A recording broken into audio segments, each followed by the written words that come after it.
Bismillahirrahmanirrahim. Assalamu alaikum. Welcome back to ISP Online Learning Management System. Today's lecture number 3 for the course of Reinforced Concrete Design 1. This course is generally for BSc Civil Engineering 5th semester students. I myself, Engineer Dr. Muhammad Aslam, Assistant Professor, Department of Civil Engineering, Institute of Southern Punjab, Multan. Today is lecture number 3 and week number 3. So these are your reference text books. इन books के अलावा अगर आपके पास design of reinforce concrete structure से relevant या advance concrete technology से relevant कोई और बुक अवेलेबल है तो उसको भी आप यूज़ कर सकते हैं। जनरली जो थ्योरेटिकल पार्ट है वो हम properties of concrete by M Neville या concrete technology by M Neville and J Brooks, हम इन दो बुक्स को फॉलो कर रहे होते हैं। और डिज़ाइन के लिए आप नदीम हसन की structural concrete theory and design, reinforce concrete design by Kong Wan and जो ये भी यूज़ कर सकते हैं। Design of concrete structures by Nilson Darwin and Dolan, ये भी यूज़ कर सकते हैं। इनके अलावा अगर आपके पास कोई और इंडियन ऑथर वगैरह अवेलेबल है तो उसको भी आप यूज़ कर सकते हैं। ज़्यादातर जो बुक्स के अंदर फ़र्क होता है वो डिज़ाइन के जो प्रोसीजर्स होते हैं वो ऑलमोस्ट सिमिलर फॉलो होते हैं, लेकिन यूनिट्स वगैरह का फ़र्क होता है। कोई एसआई सिस्टम को फॉलो करता है, कोई एफपीएस सिस्टम को फॉलो करता है। तो हम पाकिस्तान के अंदर जो जनरल इंडस्ट्री है हमारी, वो FPS system, fit pound system को ज़्यादातर प्रीफर किया जाता है। तो इस वजह से हम एफपीएस सिस्टम को इस कोर्स के अंदर जो है वो प्रीफर करेंगे। तो इनके अलावा अगर आपके पास कोई और बुक अवेलेबल है तो उसको भी आप यूज़ कर सकते हैं। So in our today's class we are going to discuss about concrete manufacturing processes and curing, कि कंक्रीट को हम किन स्टेजेस के अंदर डेवलप करते हैं या कंक्रीट को जब हम डेवलप करते हैं तो कौन कौन से स्टेजेस या मेथड्स को हम फॉलो करते हैं, उन तमाम स्टेप्स को हमने डिस्कस करना है। उसके बाद हम क्यूरिंग को डिस्कस करेंगे कि why curing is necessary and what are the curing methods जो हम रियल इंडस्ट्री के अंदर अप्लाई करते हैं। So first of all, in contents we have a stages of producing concrete, कि कौन कौन सी स्टेजेस हैं जिसको हम कंक्रीट मैन्युफैक्चरिंग प्रोसेस भी कहते हैं। Number 1 is batching, first step is batching. उसके बाद हम मिक्सिंग पढ़ेंगे, then we have a transportation, placing, compaction, उसके बाद फिनिशिंग है and then we will discuss about curing. तो ये हमारे पास 7 जो स्टेप्स हैं, ये 7 स्टेप्स या फर्स्ट 6 स्टेप्स जो है वो कंक्रीट मैन्युफैक्चरिंग स्टेप्स कहलाते हैं, जिसको हम कंक्रीट मैन्युफैक्चरिंग स्टेजेस या मैन्युफैक्चरिंग प्रोसेस भी कंसीडर करते हैं। सो फर्स्ट स्टेज या first step basically is batching.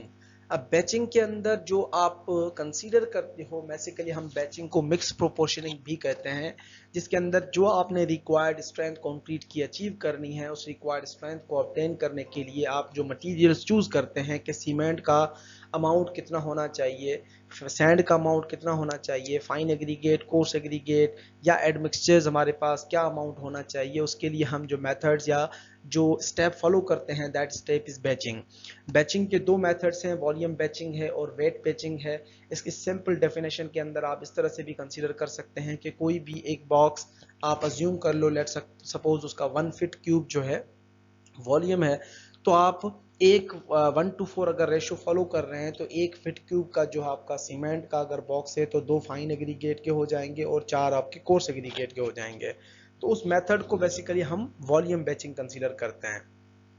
In real industry volume batching is not a good method, इसको गुड मेथड नहीं माना जाता, क्योंकि हम जो हमारे पास पाकिस्तान में कंस्ट्रक्शन प्रैक्टिसेस चल रही हैं उसके अंदर जो व्हील बैरो या ट्रॉली जो यूज़ होती है, वो ट्रॉली जो है वो 2 सैंड की कर दो, 4 कोर्स एग्रीगेट की फुल कर दो, उसके बाद 1 बोरी सीमेंट की फेंकी जाती है, जिसकी वजह से ओवरऑल कंक्रीट की जो परफॉर्मेंस है या ओवरऑल जो कंक्रीट की स्ट्रेंथ ऑब्टेन करने का जो हमारा प्लान होता है वो स्ट्रेंथ अचीव नहीं हो पाती।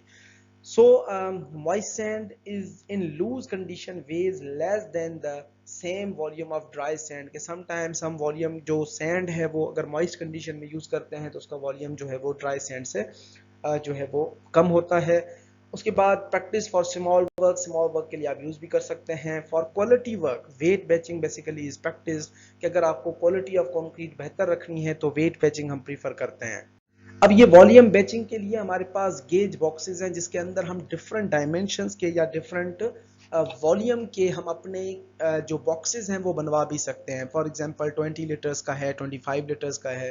कोर्स एग्रीगेट का कंटेंट हमारे पास कितना होना चाहिए, अगर हम रेशोज या ग्रेड्स को चूज करते हैं तो उस हिसाब से हम स्पेसिफिकली जो है वो डेवलप भी कर सकते हैं जो डिफरेंट गेज बॉक्सेस, जिसको हम बॉक्स कंसीडर करते हैं कि ये स्पेसिफाइड 20 लीटर का है या 1 फीट क्यूब का है या 1 मीटर क्यूब का है। तो इस तरह से हम रिक्वायर्ड डायमेंशन के जो है वो मशीन्स वगैरह या मोल्ड्स वगैरह भी डेवलप कर सकते हैं।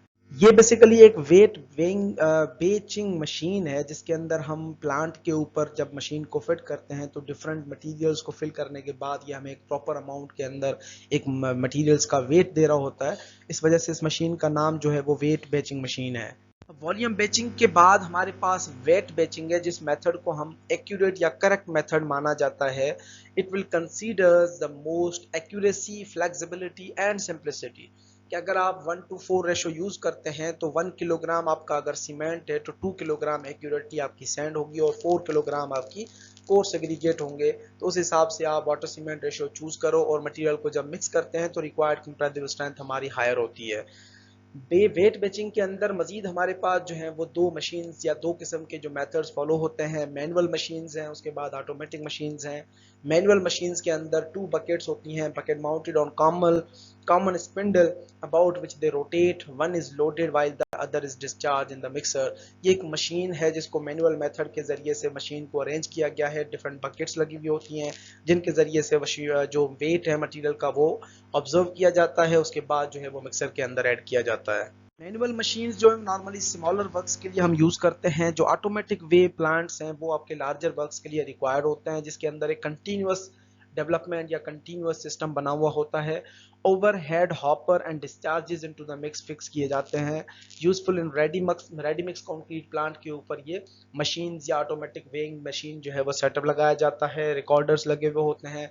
कैलिब्रेशन जो है वो रिक्वायर्ड होती है टाइम टू टाइम के हिसाब से, ताकि जो कंटिन्यूअस या large amount of concrete at a time हम डेवलप कर सकें। उसके बाद सेकंड जो स्टेप है कंक्रीट मैन्युफैक्चरिंग प्रोसेस के अंदर, दैट इज मिक्सिंग। जो आपने बैचिंग प्लांट के अंदर डिसाइड किए कि सीमेंट का कंटेंट कितना होना चाहिए, फाइन एग्रीगेट का कितना होना चाहिए, कोर्स एग्रीगेट का कितना और वाटर का, उन तमाम मटेरियल्स को हम मिक्स करते हैं। तो सेकंड स्टेज के अंदर हम मिक्सिंग पे आते हैं। Mixing of cement, sand, aggregates should be ensure that the mass is homogeneous, कि consistent material है, consistency maintain रहे, homogeneous material हो, color uniform हो और consistency develop हो सके। मशीन या मिक्सिंग के अंदर हम दो मेथड्स को फॉलो करते हैं, हैंड मिक्सिंग है और मशीन मिक्सिंग है। हैंड मिक्सिंग स्मॉल प्रोजेक्ट्स के लिए यूज होती है। जब भी आप हैंड मिक्सिंग को प्रेफर करते हैं तो तमाम मटेरियल्स लाई किए जाते हैं प्लेन या सरफेस, स्मूथ सरफेस के ऊपर, और एक जगह पे आपने स्टेक बना लिया होता है कोर्स एग्रीगेट का, उसके ऊपर फाइन एग्रीगेट, और फिर जो आपका रिक्वायर्ड सीमेंट का कंटेंट है वो आप उसके ऊपर फैला देते हो। पाकिस्तान के अंदर या कंस्ट्रक्शन इंडस्ट्री के अंदर ज़्यादातर जो बंदे मिस्टेक्स करते हैं हैंड मिक्सिंग के अंदर, कि हैंड मिक्सिंग के जो कोड सजेस्ट करते हैं उसके लिए कि 10% आपने एक्स्ट्रा सीमेंट जो है वो ऐड करना होता है, ताकि जब आप उसको बेलचे के ज़रिए से या जो आपका शावल होता है उसके ज़रिए से जब मिक्स कर रहे होते हो तो हवा की वजह से या मिक्सिंग के दौरान जो सीमेंट का कंटेंट है वो उड़ भी सकता है। तो उस केस के अंदर हम 10% एक्स्ट्रा सीमेंट प्रोवाइड करते हैं। और ये 1 to 2 स्टेप्स के अंदर जो है वो मिक्सिंग हो रही होती है। यानी एक जगह पे स्टेक था, आप उसको मिक्सिंग करते हुए दूसरी जगह पे स्टेक बनाते हैं, फिर दोबारा आपको ओरिजिनल जगह पे ऊपर स्टेक बनाते हैं। तो इस तरह से हैंड मिक्सिंग का प्रोसेस जो है वो काम कर रहा होता है। उसके बाद हम क्या करते हैं मशीन मिक्सिंग के अंदर, ये आपका मिक्सर जो कंप्लीटली जो मिक्सिंग होती है वो मशीन्स के अंदर हो रही होती है। Medium and large scale works के लिए मशीन यूज होती हैं। Mixing is efficient, economical and produce good quality concrete. Machine mixing of course good quality product बनाती हैं। टाइप ऑफ मिक्सर जो यूज होते हैं वो बैचिंग मिक्सर हैं, बेच बाय बेच विद टाइम इंटरवल आप डेवलप करते हो, और कंटिन्यूअस मिक्सर है जिसके अंदर कंटिन्यूअसली एक एंड से आप मटेरियल्स ऐड कर रहे होते हो, फिर दूसरे एंड से आपकी मैन्युफैक्चर्ड या कंक्रीट जो है वो निकल रहा होता है। तो उस मेथड को हम कंटिन्यूअस मिक्सर के तौर पे भी कंसीडर करते हैं। कंक्रीट मिक्सर्स के अंदर सबसे पहला जो मिक्सर का टाइप है वो पान मिक्सर है, जो आप यहाँ पे देख सकते हो हाफ ड्रम की तरह। ये बिल्कुल एक सर्कुलर मिक्सर होता है जिसके अंदर जो है वो फैन टाइप या फ्लेंजेस लगी हुई होती हैं। उसके बाद दूसरे जो ड्रम टाइप मिक्सर हैं जिनको tilting and non tilting and reversing mixers कहा जाता है। पान मिक्सर एक सिंपल जो है वो फोर्स्ड मूवमेंट पान मिक्सर है, has blades that are fixed to an assembly that agitates the concrete throughout the pan as the vertical shaft rotates. ये प्लेन एक सरफेस होता है सर्कुलर फॉर्म के अंदर, इसके अंदर तमाम आप मटेरियल जो है वो ऐड कर देते हैं। उसके बाद ये ब्लेड्स जो है वो कंक्रीट को मिक्स कर रहे होते हैं। तो उसके बाद हम आते हैं सेकंड जो अदर मिक्सर्स हैं उनके ऊपर। ये हमारे पास सेकंड जो मिक्सर्स हैं वो ड्रम मिक्सर्स कहलाते हैं, जिनके अंदर एज पर इंडियन स्टैंडर्ड्स या एज पर कोड्स उनकी जो कैपेसिटी होती है वो कैपेसिटी वेरी भी कर रही होती है। टिल्टिंग मिक्सर जो है वो 85 टन के भी होते हैं। 85 जो है वो आपका जो लीटर्स की या कैपेसिटी के हिसाब से आपकी टिल्टिंग मिक्सर भी हैं। 100 टिल्टिंग मिक्सर भी हैं। उसके बाद 140 का है, 200 का है। जो आपको लीटर्स के अंदर कैपेसिटी चाहिए उस लीटर्स के अंदर जो है वो आपके पास मिक्सर्स अवेलेबल हैं। टिल्टिंग के अंदर भी, नॉन टिल्टिंग के अंदर जो आपके पास 200 लीटर्स की कैपेसिटी भी होती है, 280 का, 375 का, 500 का और 1000 का। रिवर्सिंग के अंदर 200, 280, 375, 500 और 1000 जो है वो लीटर्स का रिवर्सिंग मिक्सर्स भी होते हैं। तो ड्रम मिक्सर के अंदर मजीद हमारे पास 3 कैटेगरीज हैं। उसके अंदर टिल्टिंग मिक्सर्स भी हैं, नॉन टिल्टिंग मिक्सर्स भी हैं और रिवर्सिंग मिक्सर्स भी हैं। ये इमेज आपको टिल्टिंग मिक्सर की नजर आ रही है जिसके अंदर इंटरनल ब्लेड्स भी लगे हुए होते हैं। ये ड्रम्स दोनों तरफ, दोनों डायरेक्शंस के अंदर टिल्ट कर सकता है, इस वजह से हम इसको टिल्टिंग मिक्सर कंसीडर करते हैं। तो ये सिंगल ड्रम है, materials are charge and discharge through a single opening. ये एक ही ओपनिंग इसके अंदर लगी हुई होती है। तो इस मिक्सिंग को बेसिकली या मिक्सर को हम टिल्टिंग मिक्सर के तौर पे कंसीडर करते हैं। उसके बाद हमारे पास सेकंड जो मिक्सर है that is non tilting mixer. ये भी हमारी इंडस्ट्री के अंदर बहुत ज्यादा यूज होता है। इसके अंदर जो रोटेटिंग ड्रम है वो एक जगह पे फिक्स होता है। जो मटेरियल है आपका, ये बकेट जो आपको आउटर साइड के ऊपर नजर आ रही है, इसके अंदर तमाम मटेरियल्स फेंके जाते हैं। उसके बाद ये जो आपका बकेट है ये मटेरियल्स को ड्रॉप करता है इस ड्रम के अंदर, और मिक्सिंग के बाद हम यहाँ से जो है वो कंक्रीट का ड्रॉप ले रहे होते हैं या डिस्चार्ज ले रहे होते हैं। उसके बाद हमारे पास आता है रिवर्सिंग मिक्सर। अब रिवर्सिंग मिक्सर के अंदर टोटल जो ड्रम है वो कम्प्लीटली रोटेट करता है और मटेरियल जो है वो शूट के जरिए अंदर डाले जाते हैं। ये दोनों डायरेक्शन के अंदर जो है वो मिक्सर जो है वो दोनों डायरेक्शंस के अंदर रिवर्स भी मूव करता है और फ्रंट डायरेक्शन के अंदर भी मूव करता है। Once the materials are sufficiently mixed, the rotation of the drum is reversed and the blade arrangement pushes the concrete through to the discharge end of the mixer. जैसे ही concrete आपका mix हो जाता है एक stage के अंदर, फिर आप रिवर्स घुमाते हो ड्रम को और तमाम मटेरियल जो है वो ब्लेड की ओरिएंटेशन की वजह से वो पीछे की तरफ मूव करना शुरू हो जाती हैं और वहां से जो है वो मटेरियल को हम डिस्चार्ज कराते हैं। So sequence of charging drum. First of all हम हाफ क्वांटिटी कोर्स एग्रीगेट की, उसके बाद हाफ क्वांटिटी सैंड की, फिर टोटल सीमेंट का अमाउंट ये ऐड करते हैं। उसके बाद हम जो रिमेनिंग कोर्स एग्रीगेट और सैंड बच जाता है वो सीमेंट के ऊपर ऐड करते हैं। फिर दोनों मटेरियल्स को, तमाम मटेरियल्स को जो है वो ड्राई फॉर्म के अंदर मिक्स करते हैं। उसके बाद हम 75% ऑफ द वाटर जो है वो ऐड करते हैं तकरीबन मिक्स के अंदर, ताकि मटेरियल जो है वो अच्छे तरीके से मिक्स हो जाए। फिर रिमेनिंग 25% वाटर जो है वो ऐड किया जाता है स्टेप बाय स्टेप के अंदर, और तमाम मटेरियल जब एक कंसिस्टेंट मास डेवलप होता है उस वक्त जो है वो मटेरियल हम निकालते हैं और उनको यूटिलाइज करते हैं। उसके बाद हमारे पास है mixing time. In small machines, mixing time varies between 1 to 2 minutes. However, in the ready mix cement mixer, 15 to 20 seconds are also enough. उसके बाद जो रेवोल्यूशंस हैं ड्रम के अंदर वो 15 to 20 के दरमियान आपने कांस्टेंट रखनी है, ताकि जो कंपैरेटिव स्ट्रेंथ ऑफ कंक्रीट है increases with the increasing in the mixing time, but after 2 minutes increase in the comparative strength is not significant. अगर आप मिक्सिंग टाइम बढ़ा देते हो तो कंपैरेटिव स्ट्रेंथ बढ़ सकती है, लेकिन जो अगर आप 2 मिनट से ज़्यादा मिक्सिंग में ले लेते हो तो कंपैरेटिव स्ट्रेंथ जो है वो अफेक्ट भी होती है। If concrete is not used after mixing it may set. अगर प्रॉपरली मिक्स करने से पहले आप उसको कंक्रीट को यूज कर लेते हैं तो कंक्रीट समटाइम्स के अंदर जो है वो सेट भी हो जाता है। But when concrete is agitated on time to time in drum setting time rule does not follow, कि अगर आप कंक्रीट जो है वो सेट कर जाता है, ट्रक के अंदर ही बैठ जाता है, तो उस केस के अंदर जो है वो हमारा कंक्रीट इनिशियल और फाइनल सेटिंग टाइम जो है वो लूज कर देता है, जिसकी वजह से ओवरऑल परफॉर्मेंस या ओवरऑल जो स्ट्रेंथ है वो अफेक्ट होती है।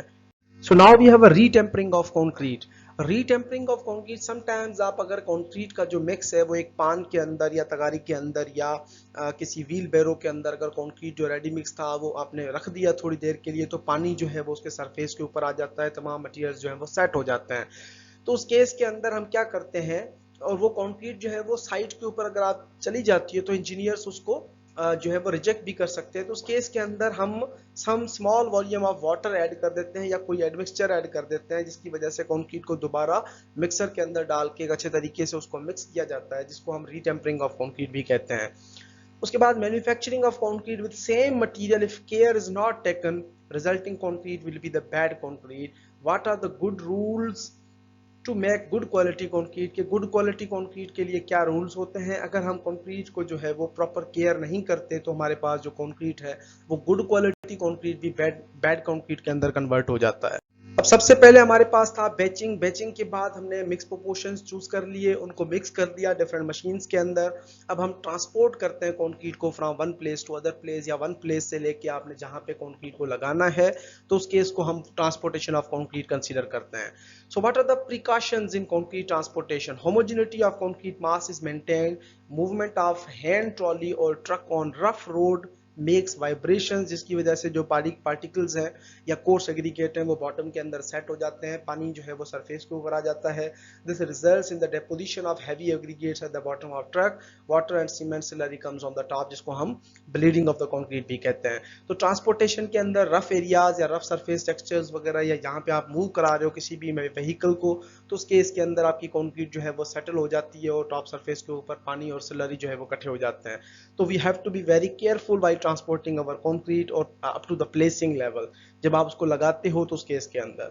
So now we have a methods of transportation. हमारे पास बहुत सारे मेथड्स हैं। मोटर पान मेथड है, व्हील बैरो हैं, ट्रक मिक्सर्स एंड डंपर्स हैं, क्रेन्स हैं, बकेट्स हैं, रोपवेज हैं, बेल्ट कन्वेनियर्स हैं, शूट्स हैं, स्किप एंड हॉइस्ट है, ट्रांजिट मिक्सर्स हैं, पंप्स एंड पाइपलाइंस भी हैं और हेलीकॉप्टर्स भी हैं। ये तमाम मेथड्स हैं जो कि हम रियल इंडस्ट्री के अंदर ट्रांसपोर्टेशन ऑफ कंक्रीट के लिए यूज करते हैं। मोटर पान, जिसको हम अपनी लोकल लैंग्वेज में तगारी कहते हैं, छोटी सी जो थाली होती है उसके अंदर हम मटेरियल को शिफ्ट करते हैं। ये कॉमन मेथड है इंडिया एंड पाकिस्तान जोन्स के अंदर, बांग्लादेश के अंदर भी। यहाँ पे जो है वो मोर लेबर रिक्वायर्ड होती है, उसके बाद सेग्रीगेशन के चांसेस जो है वो कम होते हैं, क्योंकि आप अपने हाथ से उसको उठा रहे हो और आराम से जाके लगा देते हो, जो कि ज़्यादातर कंक्रीट जो है वो जहाँ पे आपने प्लेस करनी होती है उसके नियर सरफेस के अंदर या नियर एरियाज के अंदर वो बन रही होती है। उसके बाद व्हील बैरोज, या हम ट्रॉली वगैरह जो यूज़ करते हैं, व्हील बैरो जिसको हम कहते हैं छोटी, वो ट्रॉली के ज़रिए हम ट्रांसपोर्ट करते हैं। अगर आपके सरफेस जो है वो रफर है तो उस केस के अंदर जो आपका कंक्रीट है वो सेटल हो सकता है।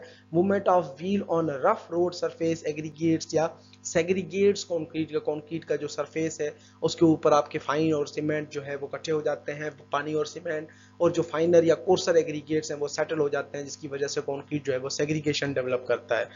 However, the some of the wheel barrows have a pneumatic wheels to reduce vibration। उनके अंदर जो है वो जिस तरह से गाड़ियों के अंदर एक व्हील या एब्जॉर्प्शन जो कंट्रोल करने के लिए व्हील्स लगाए जाते हैं, इसी तरह से व्हील बैरोज के अंदर भी सम केसेस में ऐसे व्हील्स यूज होते हैं, लेकिन नॉर्मल केसेस के अंदर नहीं। कुछ साइड्स के ऊपर हम क्रेन्स भी यूज करते हैं। क्रेन्स जो है वो फास्ट हैं, can move horizontally and vertically for high rise buildings वगैरह के लिए क्रेन्स के जरिए, बकेट्स के जरिए आपकी कंक्रीट शिफ्ट की जाती है। उसके बाद बकेट एंड रोपवे, जिसको हम use in construction in valley, bridge pier, in river, dam. Advantage, concrete is not expose to sun और एयर और nor no any loss of water, जिसको हम बकेट एंड रोपवे कहते हैं। जिस तरह से चेयर लिफ्ट लगी हुई होती है, इस तरह से कंक्रीट का पूरा मैकेनिज्म या चेयर लिफ्ट आप लगाते हो, जिसके जरिए से कंक्रीट आपकी हिली एरियाज या पहाड़ी जोन्स के अंदर कंक्रीट शिफ्ट होती है, तो उसके इसको हम बकेट एंड रोपवे मेथड कहते हैं।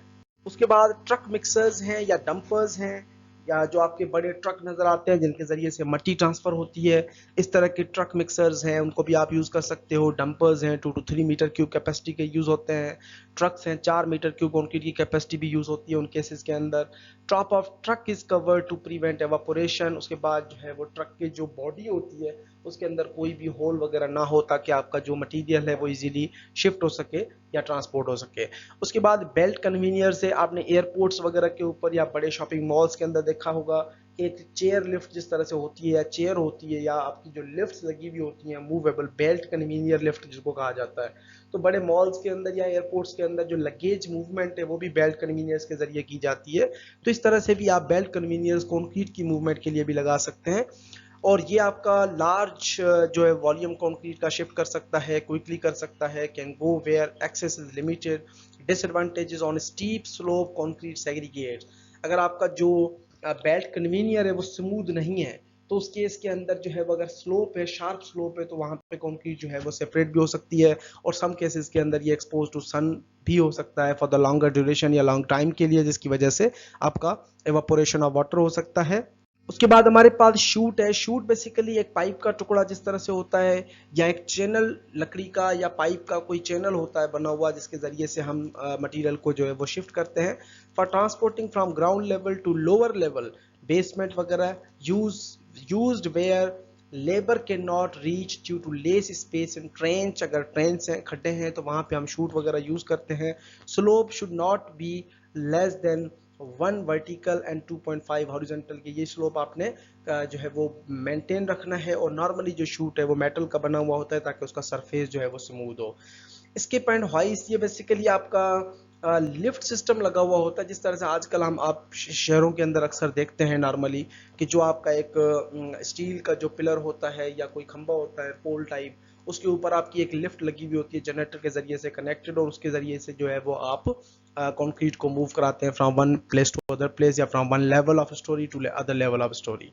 ये हमारे पास ट्रांजिट मिक्सर्स हैं जो कि लॉन्गर डिस्टेंस रिक्वायर्ड होता है। जब आप रेडी मिक्स प्लांट से कंक्रीट के प्लांट से आप कंक्रीट को सिटी के अंदर मूव कराते हो तो उस केस के अंदर हम ट्रांजिट मिक्सर्स यूज करते हैं। इनके अंदर जो ड्रम होता है ये रोटेटिंग ड्रम होता है जिसके अंदर कंक्रीट जो है वो कंसिस्टेंटली मिक्स हो रही होती है। इसके अंदर जो रेवोल्यूशंस होती हैं वो 2 to 6 रेवोल्यूशंस पर मिनट होती हैं। Also transported mix in dry condition and water is added on the reaching the destination, कि जैसे ही आप ड्राई फॉर्म के अंदर भी कंक्रीट को मूव करा सकते हो। अगर लॉन्गर डिस्टेंस रिक्वायर्ड है तो उसके इसके अंदर पानी जो है वो साइड के ऊपर भी ऐड किया जा सकता है। वेट मिक्स जो है वो हम ऐड कर सकते हैं, लेकिन इसके अंदर इनिशियल सेटिंग टाइम और फाइनल सेटिंग टाइम जो है वो हम कंट्रोल में रखते हैं। और 1 to 1.5 आवर्स अगर आपको टाइम रिक्वायर्ड है तो उस केस के अंदर भी आप ट्रांजिट मिक्सर्स वगैरह भी यूज कर सकते हैं। सम केसेस के अंदर इन मिक्सचर्स के साथ जो है वो पंप्स वगैरह भी लगाए जाते हैं जो कि कंक्रीट को शिफ्ट करते हैं या प्लेस करने के लिए हम यूज करते हैं। So now we have pumps and pipeline method. This is the most popular method and reliable and good quality concrete pumps are used basically, जिसके अंदर हमारी जो पंपिंग या एक एबिलिटी जो होती है पंपिंग करने की, वो हमें एक हायर क्वालिटी कंक्रीट को मेंटेन रखने के लिए एक गुड क्वालिटी के जो है वो पंप यूज करना है। Mostly operated by diesel, concrete is placed in collecting hopper. Rotating blades in hopper pushes the concrete towards pipe. Vacuum in hose pipe 600 mm HG. Rotating rollers in pumps chambers squeeze the concrete in pipe and flow of concrete is started. Concrete is discharged from other end of the hose pipe. Concrete can be pumped up to 400 meter height and to 2000 meter distance. अब ये pumps basically इनको hydraulic pumps भी कहा जाता था या इनको जो है वो आप मोबाइल पंप्स भी कहते हैं। ये स्टेशनरी पंप भी कहलाते हैं, जिनके जरिए से हम क्या करते हैं पाइप का नेटवर्क बिछाते हैं जिसके अंदर जो है वो highly workable concrete not with water with high super plasticisers. और इन कंक्रीट्स को हम जो है वो वाया पंप हाइड्रोलिक जैक के जरिए या पंप के जरिए इनके अंदर एक पुश या एक जो है वो सेंट्रीफ्यूगल फोर्स डेवलप किया जाता है, जिसकी वजह से जो है वो ये concretes up to 400 metre height and up to 2000 metre distance तक जो है वो हम इसको शिफ्ट करा सकते हैं या मूव करवा सकते हैं। This is the section of the pump. We have a vacuum pumping chamber, planetary drive, उसके बाद रोटेटिंग रोलर्स हैं, उसके बाद जो है वो डिलीवरी होज एंड प्रेशर्स हैं, उसके बाद rotating blades and collecting hopper. ये तमाम जो है वो एक सर्कुलर फॉर्म के अंदर ये जो है चीज़ें रोटेट कर रही होती हैं। रोटेटिंग रोलर्स जो कि एक हाईली प्रेशर के साथ जो है वो कंक्रीट को आगे की तरफ धकेल रहे होते हैं। अब जब आप पंप्स वगैरह या स्टेशनरी पंप या मोबाइल पंप वगैरह यूज करते हैं हाई प्रेशर के साथ कंक्रीट लाइक वाटर फ्लो कर रही होती है, मोटर के साथ आप पाइप को कनेक्ट करते हैं, जो जिस तरह से पानी फ्लो करता है इसी तरह से कंक्रीट फ्लो हो रही होती है। So the pipeline should we have to be very careful while selecting the pipelines, have correct diameter as per pump pressure, कि जो पंप का प्रेशर है उसका डायमीटर पाइप का जो है वो उसको एक्सेप्टेबल हो, generally 125 millimetres, have sufficient thickness, pipe की थिकनेस अच्छी हो, गुड कपलिंग्स हो यानी कि पाइप्स के दरमियान जो ज्वाइंट आप प्रोवाइड कर रहे हो। Poor pipeline can cause blockage sometimes, अगर कंक्रीट अंदर ही हार्ड हो जाता है तो वो हमारे लिए बहुत ज़्यादा मुश्किल हो जाता है उनको जो है वो ब्लॉक को ख़त्म करना। For 30 metre cube per hour concrete and 200 metre length diameter should be around 100 millimetre, कि अगर आप पाइप को चूज कर रहे हो थंब रूल तो 30 मीटर क्यूब कंक्रीट के लिए हमें 200 मीटर की लेंथ और डाया ऑफ द पाइप जो है वो हमारा 100 मिलीमीटर का होना चाहिए। उसके बाद हमारे पास है leaky pipe and coupling result in escape of water and air and finally block the concrete. अगर आप लीकी पाइप्स यूज करते हैं तो कंक्रीट के लिए जो वाटर सीमेंट रेशो हमने यूज किया है या जो फ्लूइडिटी है पानी जो कंटेंट है वो आपका उन पोर्स में से या ब्लॉक जो आपका जो क्रैकिंग्स वगैरह हैं वहां से एस्केप हो जाएगा, जिसकी वजह से कंक्रीट अंदर ही जैम हो सकता है या अंदर ब्लॉक हो सकता है। Vertical pipe should be good enough, otherwise difficult to change at the height। अगर अच्छी क्वालिटी की पाइप नहीं है तो डिफिकल्ट हो जाता है हाइट के ऊपर क्योंकि अंदर कंक्रीट आपका फिल हो जाता है। Pump is kept at the distance from the building about 15% of the vertical length. Overall जो वर्टिकल लेंथ है उसके 15% जो आप डिस्टेंस के ऊपर पंपिंग का पूरा एक नेटवर्क लगा रहे होते हैं ताकि जो है वो हमारा स्ट्रक्चर इजीली हम कंक्रीट को मूव करा सकें और फिल कर सकें। उसके बाद हमारे पास है pumpable concrete. That concrete which can be move through the pumps और pipes is known as a pumpable concrete. Friction between pipe, wall and concrete is less के wall और concrete के दरमियान, पाइप की wall और concrete के दरमियान friction कम से कम होनी चाहिए। concrete जो है वो फ्लो करे in the form of plug which is separated from the pipe wall by a thin layer of lubricant cement paste।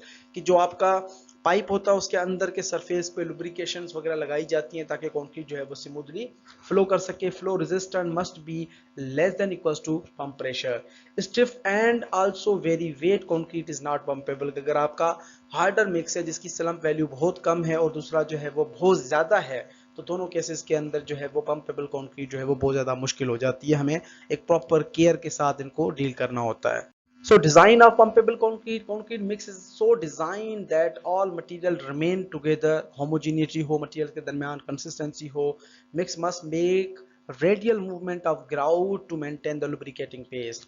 Mix should be deformed at bends. Cement and fine particles 0.25 millimeter size are important for good flow. बारीक particles जो हैं वो important हैं। 350 to 400 kilogram पर metre cube of the fine particles are necessary for the flow.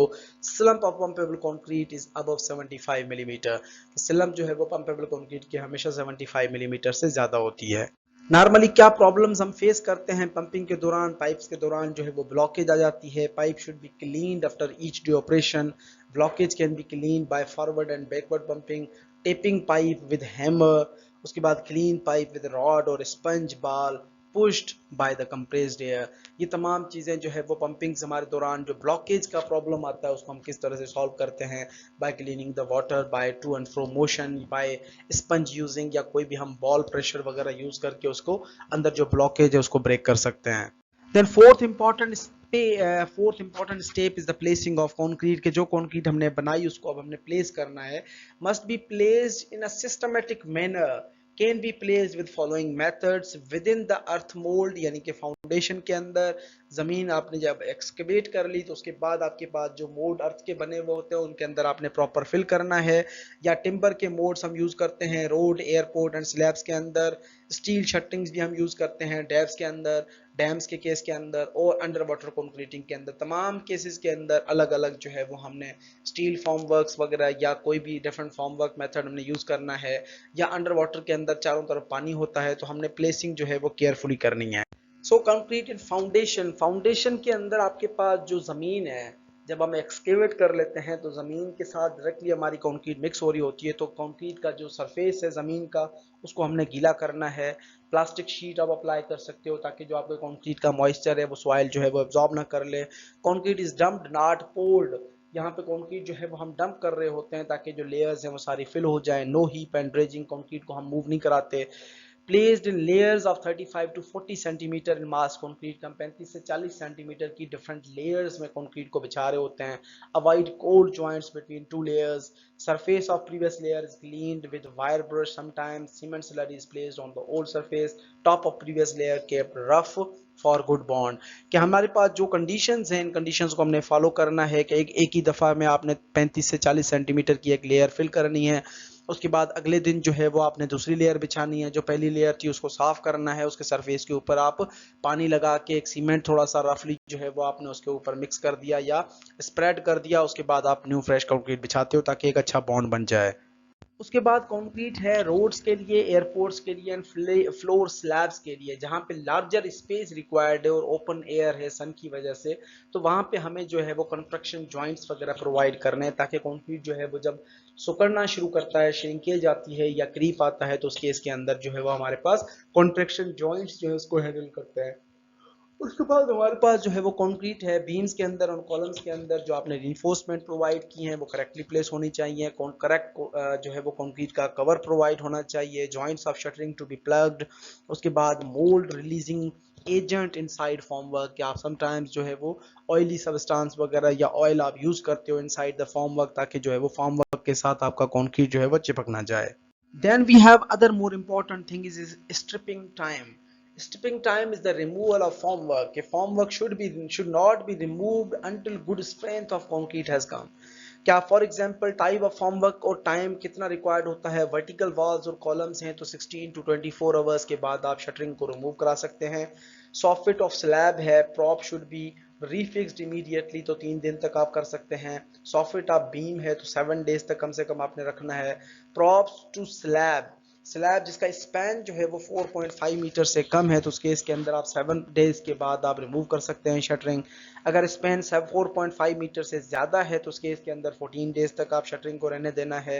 उसके बाद beams हैं जिसकी लेंथ अगर 6 मीटर से कम है तो कम से कम 14 डेज और 6 मीटर से ज़्यादा है तो उस केस के अंदर हमने 21 डेज तक जो है वो स्ट्रिपिंग टाइम रखना है अपने शटरिंग को रिमूवल के लिए. So now we have under water concreting. Under water concreting के लिए हम नॉर्मली जो है वो ट्रिमी यूज करते हैं. Tremie means hopper is use, funnel on the top, pipe of 200 millimeter size, pipe bottom is plugged, fill pipe with concrete, lift pipe or jerk to release the plug, keep bottom of pipe inside the concrete, no compaction required as hydrostatic pressure of water compacts the concrete. Concrete of 0.3 water cement ratio can be placed with trimmy used for pile or well foundation. तो ये हमारे पास तमाम requirements हैं कि जब आप ट्रिमी को place करते हो कंक्रीट के लिए या अंडर वाटर कंक्रीटिंग के लिए तो वहाँ पे एक्स्ट्रा कॉम्पैक्शन की ज़रूरत नहीं है. हम एक हॉपर डेवलप करते हैं और हॉपर के नीचे आपका पाइप लगा हुआ होता है. पाइप के नीचे जो है वो आपकी एडिशनल कोई सपोर्ट होती है जो कि एक ढक्कन टाइप लगा हुआ होता है. तो जैसे ही आपकी कंक्रीट का ट्रिमी पूरी भरी हुई है, आराम से हम उठा के जहाँ पे हमने लगाना है उसका जो पाइप है वो एंड तक ले जाते हैं और वहाँ पे थोड़ा सा जर्क के साथ हम ओपन करते हैं तो नीचे वाला ढक्कन जो है वो ओपन हो जाता है और कंक्रीट जो है वो रिलीज हो जाती है. लेकिन कंक्रीट जैसे ही रिलीज हो हमने ट्रिमी को ऊपर नहीं उठाना है. ट्रिमी के अंदर पानी को नहीं आने देना जिसको हम चोक ऑफ द ट्रिमी भी कहते हैं, या ट्रिमी जो है वो टूट जाती है उसके अंदर पानी भर जाता है तो उस केस के अंदर हमने कंक्रीट के अंदर ही रखना है ट्रिमी को. कि अंडर वाटर कॉन्क्रीटिंग के अंदर यूजेज है ट्रिमी का. ट्रिमी को आप देख सकते हैं कि हमने कंक्रीट के अंदर ही इंसर्ट किया हुआ है. हम कंक्रीट को फिल करते जाते हैं. जैसे ही एक ट्रिमी हॉपर पूरा कंप्लीट हुआ क्रेन के जरिए हम थोड़ा सा ट्रिमी को ऊपर की तरफ खींचते हैं और दोबारा जो है वो हम कंक्रीट को फिल करते हैं. बाद हमारे पास है slip form technique. Slip form technique के अंदर हम कंक्रीटिंग जो है वो कंटिन्यूअसली प्लेस कर रहे होते हैं, कॉम्पैक्ट करते हैं और फॉर्म वर्क को अपवर्ड डायरेक्शन के अंदर थोड़ा सा मूव कराते हैं ताकि एडिशनल स्पेस में हम दोबारा कंक्रीटिंग को फिल कर सकें. तो vertical slip form of for tall structure like silos and chimneys. अगर टॉल स्ट्रक्चर्स हैं उनके इसके अंदर जो है वो हम वर्टिकल स्लिप वगैरह डेवलप कर रहे होते हैं. और horizontal slip form paver machine HSFP for road construction भी हम यूटिलाइज कर रहे होते हैं. Concrete is dumped in front of HSFP machine by dumpers. ये बेसिकली एक मशीन होती है. हॉरिजॉन्टल स्लिप कंक्रीट को एक जगह पे प्लेस किया और हॉरिजॉन्टली जो है वो हम उसको मूव करवा रहे होते हैं आहिस्ता आहिस्ता और पीछे कॉम्पैक्ट भी होती जाती है. So finishing of surface by HSF paver. और उसके बाद जो है वो 1 kilometre of concrete of 3.75 million ton width, metric ton width is built in 1 day. 16 hours के अंदर आप 1 किलोमीटर जो है वो बना सकते हैं. उसके बाद speed of construction is 1 MT पर मिनट. 1 MT पर मिनट जो है वो स्पीड ऑफ कंस्ट्रक्शन भी यूज होती है इस पेवर के जरिए. उसके बाद Mumbai Pune express was constructed by this machine. ये जो मशीन है ये कंस्ट्रक्ट करती है. ये जो नॉर्मली जो है वो कंस्ट्रक्शन वगैरह हुई थी तो ये मशीन यूज हुआ था. अब हम इस मशीन को भी मजीद आगे डिटेल में देखते हैं कि ये किस तरह से काम कर रही होती है. अब ये हमारे पास जो दो पिक्चर्स हैं वर्टिकल स्लिप फॉर्म जिसको हम पेवर कहते हैं, या वर्टिकली जब आपका एक फॉर्म वर्क डेवलप होता है जिसके अंदर कंक्रीट को आपने जैसे फिल किया तो अपवर्ड डायरेक्शन के अंदर आप फॉर्म वर्क को थोड़ा थोड़ा मूव करवाते हैं और जिसके जरिए से कंक्रीट जो है वो आपका एडिशनल के अंदर आप फिल करते जाते हो. इसी तरह से horizontal slip form road paver जो कि तमाम ड्राई फॉर्म के अंदर मटेरियल्स और वाटर हम ऐड करते हैं, कंक्रीट को मिक्स करता है और रोड बनाता हुआ जाता है. ये बेसिकली जो है वो 1 किलोमीटर जो है वो रोड बनाता है पर 1 MT या पर 1 MT पर मिनट के हिसाब से जो है वो ये काम कर रहा होता है. So after placing we have compaction of concrete. अब compaction is a process of expelling the entrapped air inside from the concrete. के कंक्रीट के अंदर जो एयर गैप्स हैं, एयर वॉइड्स हैं, उनको हमने रिमूव करना है via compaction. During mixing, transportation and placing of the concrete, air gets trapped in the concrete mass. जब आप ट्रांसपोर्ट करते हो, मिक्स कर रहे हो, प्लेस कर रहे थे, उस वक्त जो है वो एयर फंस जाती है. If this air is not removed, concrete will not gain the required strength. अगर 5% एयर वॉइड्स हैं कंक्रीट के अंदर तो कंक्रीट की जो स्ट्रेंथ है वो 30% कम हो जाती है। अगर 10% एयर वॉइड्स हैं तो रिड्यूसेस जो है वो comparative strength by around 50%। So durability of concrete is also reduces with air voids. Insufficient compaction increases the permeability of concrete, कि अगर आप एयर वॉइड ज्यादा लीव कर देते हैं तो कंक्रीट के अंदर जो है वो ज्यादा पोर्स रह जाते हैं, जिसकी वजह से जो है कंक्रीट परमिएबल हो जाता है। Results in entry of aggressive chemicals in solution. अगर आपका परमिएबल कंक्रीट है तो उस केस के अंदर जो गेप्स थे वहां पे एग्रेसिव सब्सटेंसेस या केमिकल्स वगैरह एब्जॉर्ब हो जाते हैं, जिसकी वजह से ओवरऑल परफॉर्मेंस जो है वो रिड्यूस हो जाती है। Chemicals attack concrete and reinforcement, and the life of structure या life of concrete is also reduced. So we have several methods of compaction. Number one is the hand compaction, compaction by vibration, we have compaction by pressure and jolting, and we have compaction by spinning. Compaction by vibration के अंदर मजीद हमारे पास different vibrators हैं, internal vibrators हैं, formwork vibrators हैं, table vibrators हैं, platform vibrators हैं, and surface vibrators हैं। अब सबसे पहले हमारे पास है हैंड कॉम्पैक्शन, यानी हैंड कॉम्पैक्शन के अंदर हम रॉडिंग यूज कर रहे होते हैं रॉड के जरिए, यानी कि जहां पे एक जगह पे ऊपर 25 टाइम्स हमने ब्लोज लगाए। तो hand rodding poking inside concrete with 1 to 2 empty long steel, 1 to 2 metre long to steel भी आप कह सकते हो, या मिली जो है वो हमारे पास अराउंड 60 मिलीमीटर की भी रॉड जो है वो यूज होती है। उसके बाद रेमिंग है, रेमिंग के अंदर unreinforced foundation and ground form जो है वो ग्राउंड फ्लोर वर्क। अब रेमिंग के अंदर जो हमारे पास अनरीइंफोर्स्ड सेक्शंस हैं या आपके फाउंडेशन जो है जिनके अंदर कोई रीइंफोर्समेंट्स वगैरह नहीं लगाई गई, तो उस केस के अंदर भी आप हैंड कॉम्पैक्शन वगैरह सक्सेसफुली यूज कर सकते हैं। उसके बाद टेम्पिंग है, टेम्पिंग जो wooden beam is used to beat concrete low thickness slab, road slab. यहाँ पे हमारे पास क्या होता है कि टेम्पिंग वगैरह के अंदर हम जो लकड़ी के बीम्स वगैरह हैं या लकड़ी के पीसेज हैं वो बाहर से हम सरफेस के ऊपर कॉम्पैक्ट कर अप्लाई कर रहे होते हैं। तो ये हमारे पास जो है वो हैंड कॉम्पैक्शन के अंदर मेथड्स आते हैं। कॉम्पैक्शन बाय वाइब्रेशन के अंदर हम वाइब्रेटर्स यूज करते हैं, या जो है वो वाटर सीमेंट रेशो जब ज्यादा होता है so we get less strength in concrete. In mechanical vibrators, water cement ratio can be kept low so we can get good strength concrete. अगर आपके पास लो वाटर सीमेंट रेशियो है और हैंड कॉम्पैक्शन आप use कर रहे हो तो उस केस के अंदर हमारी जो रिक्वायर्ड स्ट्रेंथ है वो रिड्यूस हो जाती है। लेकिन अगर उसी केस के अंदर लो वाटर सीमेंट रेशियो है और आप मशीन वाइब्रेटर यूज करते हो तो ज्यादा एयर बबल्स रिमूव हो जाते हैं, जिसकी वजह से हमारी जो स्ट्रेंथ है वो बेहतर अचीव होती है। ये हमारे पास एक कॉमन वाइब्रेटर है जिसको हम इंटरनल वाइब्रेटर कहते हैं या पोकर वाइब्रेटर भी कहा जाता है। इसकी जो नीडल है लोहे की, ये एक वाइब्रेशंस की तरह या फ्रीक्वेंसी ऑफ वाइब्रेशन जो है वो अराउंड 12,000 साइकिल्स पर मिनट के हिसाब से ये फ्रीक्वेंसी जनरेट कर रहा होता है वाइब्रेटिंग की। नीडल का डायमीटर 20 to 75 मिलीमीटर होता है, लेंथ जो है वो अप टू 90 सेंटीमीटर होती है, और ये पोर्टेबल है। पोर्टेबल कहने का मकसद कि ये इजीली मूवेबल है from one place to other place. तो इन सम केसेस हम फॉर्म वर्क वाइब्रेटर्स भी यूज करते हैं, जो कि आपकी फॉर्म वर्क्स हैं, रीइंफोर्समेंट जो आपकी शटरिंग है और शटरिंग के साथ ये वाइब्रेटर्स अटैच किए जाते हैं ताकि शटरिंग्स को आराम से एक इंपैक्शन या जो है वो एज अ वाइब्रेशंस अप्लाई कर रहे होते हैं, जिसकी वजह से कंक्रीट जो है वो आपका कॉम्पैक्ट हो जाता है। ये नॉर्मली कॉलम्स के लिए, वॉल्स के लिए या प्रीकास्ट स्लैब्स के लिए यूज होता है। वाइब्रेटर जो है वो फॉर्म वर्क के साथ अटैच हो जाता है। उसके बाद वाइब्रेशंस जो है वो ट्रांसफर्ड होती हैं from form work to the concrete.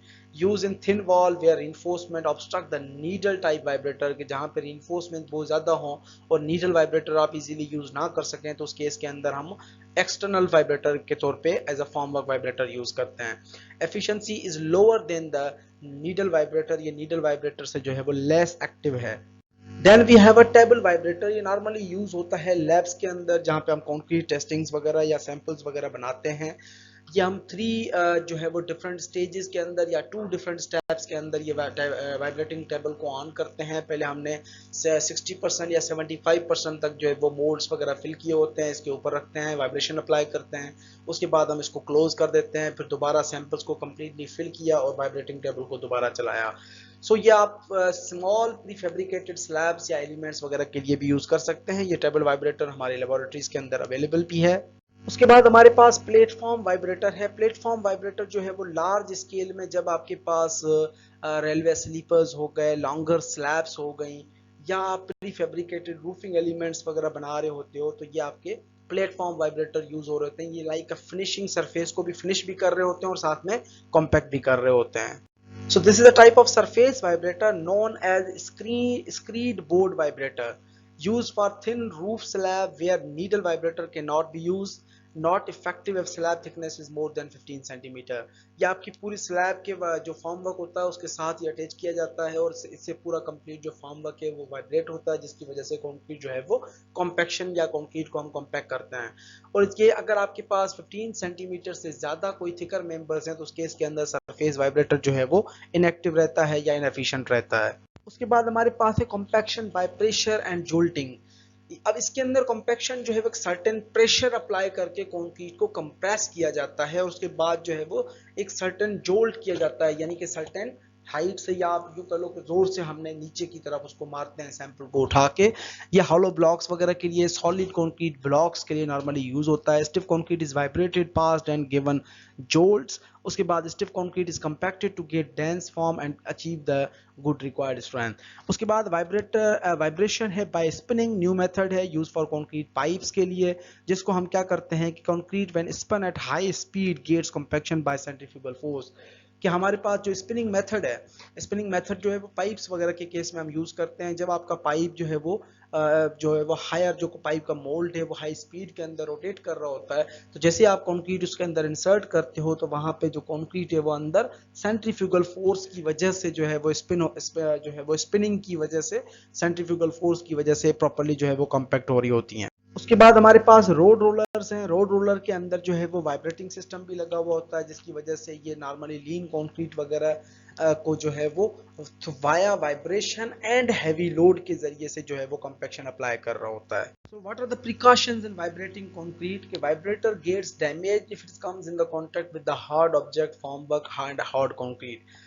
कि फॉर एग्जांपल अगर आप वाइब्रेटर वगैरह अप्लाई करते हो, अगर वो फॉर्म वर्क स्टील का है उसके साथ कंटिन्यूअसली अटैच हो रहा है या एक हार्डन कंक्रीट के साथ कंटिन्यूअसली अटैच हो रहा है, तो उसके इसके अंदर जो आपका वाइब्रेटर है वो डैमेज भी हो सकता है। उसके बाद switch on when needle is inside the fresh concrete. अगर आप पॉकर वाइब्रेटर यूज कर रहे हो तो आपका वाइब्रेटर जो है वो ऑन ही उस वक्त करो जब आप फ्रेश कंक्रीट के अंदर उसको इंसर्ट कर चुके हो। Degree of compaction can be recognised from rising air bubbles and formation of thin film on the top. क्या आप जैसे ही कंक्रीट के अंदर वाइब्रेटर को लगाते हो, वाइब्रेटर जो है वो उसका सरफेस जो है वो शाइनिंग हो जाता है, यानी कि top film layer, the top thin layer of water and cement paste is appearing on the top surface of concrete. तो जैसे ही आपको एक शाइनिंग सरफेस या rising air bubbles on the surface नजर आती हैं तो उस वक्त आप कंपैक्शन को जो है वो क्लोज कर लेते हैं। उसके बाद हमारे पास है curing of concrete. Curing basically is can be defined as the operation of maintaining the relative humidity and temperature of freshly placed concrete। कि जब आप फ्रेशली प्लेस कंक्रीट लगा रहे होते हो तो उसके सरफेस के ऊपर एक प्रॉपर ह्यूमिडिटी को या टेम्परेचर जो है वो उसको लो रखना है, क्योंकि कंक्रीट के अंदर जो इंटरनल हीट ऑफ हाइड्रेशन है उसकी वजह से एक अंदर से जो है वो टेम्परेचर राइज होता है, जिसकी वजह से अंदर का जो पानी है वो बाहर की तरफ एवापोरेट होने की कोशिश करता है। और हम क्यूरिंग में इसलिए अप्लाई करते हैं ताकि बाहर का सरफेस भी उसको ठंडा रखे। अगर हम बाहर क्यूरिंग अप्लाई नहीं कर रहे होते तो कंटिन्यूअसली जो उसका वाटर एब्जॉर्प्शन है वो वाटर जो है वो एवापोरेट हो जाएगा, जिसकी वजह से इनिशियल वाटर सीमेंट रेशियो या आपका जो वाटर कंटेंट एक रिक्वायर्ड था हाइड्रेशन के लिए वो रिड्यूस हो जाएगा, जिसकी वजह से ओवरऑल स्ट्रेंथ आपके कंक्रीट की अफेक्ट होगी। We have different methods of curing। Water curing है, एप्लीकेशन ऑफ हीट है, मेम्ब्रेन क्यूरिंग है एंड मिसलेनियस के अंदर डिफरेंट मेथड्स हैं। वाटर क्यूरिंग आप तमाम को पता है कि कंक्रीट के सरफेस के ऊपर हम क्यूरिंग जो है वो स्प्रिंकलिंग कर रहे होते हैं पानी की, या पानी को स्टोर कर देते हैं उसके सरफेस के ऊपर, because it satisfies all the requirements of curing, namely promotion of hydration, elimination of shrinkage and the absorption of heat of hydration. It is pointed out that even if the membrane method is adopted, it is desirable that a certain extent of water curing is done before the concrete is covered with membrane। अब water curing के अंदर हमारे पास different methods हैं, जिसको हम immersion methods भी कहते हैं, पॉन्डिंग मेथड्स भी है, स्प्रेइंग मेथड है या स्प्रेइंग और फॉगिंग मेथड है, उसके बाद वेट कवरिंग है। ये चारों मेथड्स जो है वो कॉमनली यूज होते हैं इंडस्ट्री के अंदर। पानी को आप पानी के अंदर इमर्स कर देते हो, क्यूब्स को पॉन्ड बना लेते हैं हम मट्टी के जरिए से सरफेस के ऊपर, या कंटिन्यूअसली फॉगिंग और स्प्रेइंग कर रहे होते हैं, या वाटर कवरिंग है जिसके अंदर हम गनी बैग्स वगैरह यूज करते हैं। So now we have a membrane curing। Sometimes जिन एरियाज के अंदर हम कंक्रीट बना रहे हैं वहां पे हो सकता है कि हमारे पास ज्यादा मिकदार में या क्यूरिंग पर्पस के लिए इतना पानी अवेलेबल ना हो, और क्यूरिंग जो है वो जरूरी नहीं है कि आप पानी अप्लाई करके ही क्यूरिंग करो। तो क्यूरिंग जो है एक मेथड है जिसके अंदर हमारा जो पर्पस होता है कि uninterrupted and progressive hydration process जो है वो कंटिन्यू रहता रहे विदाउट एनी इंटरप्शन। कि आपने कोई भी कंक्रीट का जैसे हाइड्रेशन प्रोसेस डेवलप हुआ, कंक्रीट को सूखने नहीं देना, उसके सरफेस को मॉइस्ट रखना है ताकि जो इंटरनल हाइड्रेशन की वजह से जो पानी एवापोरेट ना हो जाए अंदर का। तो उस केस के अंदर हम मेम्ब्रेन्स या इम्परमिएबल जो लेयर्स हैं उनको अप्लाई करते हैं ताकि जो है वो पानी जो है वो एवापोरेट ना हो सके। ये हमारे पास जो है वो इम्परमिएबल लेयर्स हैं, जैसे प्लास्टिक की शीटें हैं या इम्परमिएबल कोई क्लोथ्स हैं वो आप अप्लाई कर सकते हो, लेकिन उनसे पहले आपने सरफेस को मॉइस्ट करना है, सरफेस को आपने अच्छे तरीके से पानी अप्लाई करके गीला कर देना है, उसके बाद आप इम्परमिएबल लेयर या मेम्ब्रेन क्यूरिंग वगैरह अप्लाई कर रहे होते हो। Then we have application of heat curing. The development of strength of concrete is a function of not only time but also temperature. Temperature और टाइम की वजह से ही इन दोनों पैरामीटर्स के हिसाब से आपकी जो है वो कंक्रीट की स्ट्रेंथ डेवलप हो रही होती है। उसके बाद when concrete is subjected to higher temperature it accelerates the hydration process resulting in faster development of strength. Concrete can not be subjected to dry heat to accelerate the hydration process as presence of moisture is also essential in the concrete. अब यहाँ पे हमारा जो purpose है वो ये है कि हमने हीट अप्लाई करनी है, लेकिन इस तरह से नहीं करनी कि हीट की वजह से जो हाइड्रेशन प्रोसेस है वो फास्टर हो जाए और अंदर का पानी जो है वो इवापोरेट हो जाए जल्दी से। नहीं, हमने सरफेस को कवर करके फिर टेम्परेचर अप्लाई करना होता है ताकि जो अपना पानी जो प्रेजेंट है कंक्रीट के अंदर वो प्रॉपरली यूटिलाइज हो जाए in the process of hydration और कंक्रीट अपनी स्ट्रेंथ जो है वो अर्ली में डेवलप कर ले।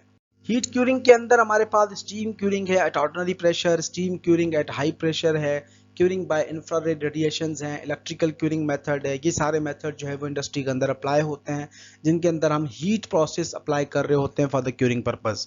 सो steam curing at ordinary pressure के अंदर आप देख सकते हैं कि this method is often adopted by prefabricated concrete elements.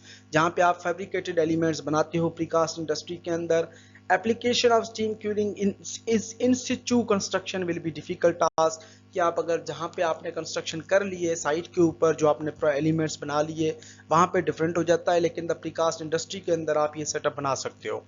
However, at some places it has been useful with the help of thick polyethylene sheets, but the rate of development of strength is not beneficial।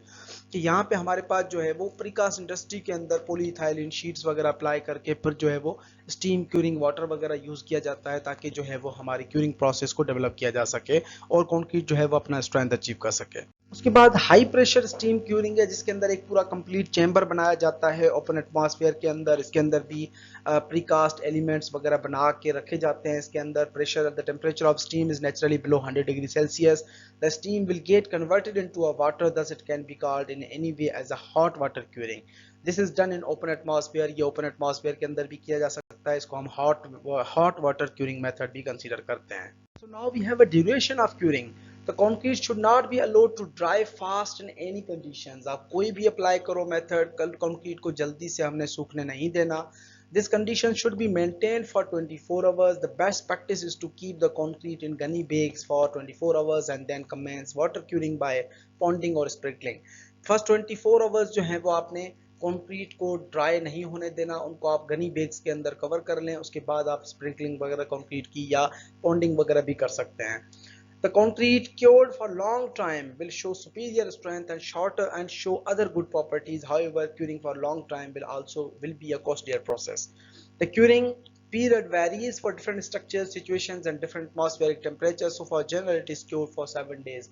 At least आपने 7 days जो है वो curing apply करनी है। So in general for curing we can say that it is a false economy। ये गलत perception है कि अगर आप क्यूरिंग के अंदर खर्चा ज्यादा लगाओगे तो आपका जो स्ट्रक्चर है वो वही स्ट्रेंथ अचीव करेगा जो विद प्रॉपर क्यूरिंग और विदाउट प्रॉपर क्यूरिंग होता है। तो इस केस के अंदर हमें क्यूरिंग को उतनी ही इंपॉर्टेंस देनी है जितनी हमारे लिए स्ट्रेंथ ऑफ कंक्रीट इंपॉर्टेंट है। So most precast concrete producer employ some sort of curing system that is appropriate to their production regime. कि आप जो प्रीकास्ट इंडस्ट्री है वहां पे तो आप कोई भी मेथड अडॉप्ट कर सकते हो, बाय टेम्परेचर क्यूरिंग या स्टीम वाटर क्यूरिंग वगैरह कर सकते हो, लेकिन रियल इंडस्ट्री के अंदर जहाँ पे इन सिचु एलिमेंट्स हैं साइट के ऊपर वहां पे हमने प्रॉपर जो है वो क्यूरिंग को प्रोवाइड करवाना है। मोस्ट reinforced contractors या constructors pay scant regard to this critical step in realizing the full potential of a designed concrete and therefore compromise the design of a structure under construction कि most of the developers जो हैं वो ignore कर जाते हैं इस parameter को जिसकी वजह से overall performance जो है structure की वो affect होती है. It is a fairly simple exercise to determine the correct selection of curing system needed for a particular application. However, it is far easier selection to choose to cure a concrete structure or not. ये हमारे पास हमारे हाथों में है कि हम जो है वो एक प्रॉपर फेयर एक्सरसाइज किस तरह से अप्लाई करते हैं फॉर द curing पर्पस के लिए. So in general, in one line we can say that a cured concrete will be considered as a good quality concrete. That's all for today. Thank you very much.